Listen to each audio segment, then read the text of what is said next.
Namazda nədir? Biraz qalasan, qunut tutasan, əlində bir dua eləyəsən, görürsən səbrin çatmır. Səcdələrlə rükular bir-birindən ayrı eləmək olmur. Mənəvi aramlıq tapmasaq biz bir yerə yetişə bilmərik. Görürsən insan nə qədər aramsızdır. İbadətin ləzzətini də duya bilmirsən, ibadətdə səbr də eləyə bilmirsən.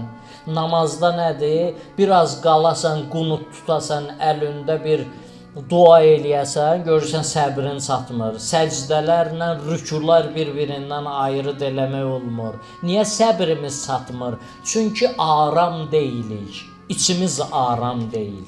Qəlbimiz aram deyil. Bunun aram olmağı üçün nə etmək lazımdır? Allahı çoxlu zikr eləmək lazımdır.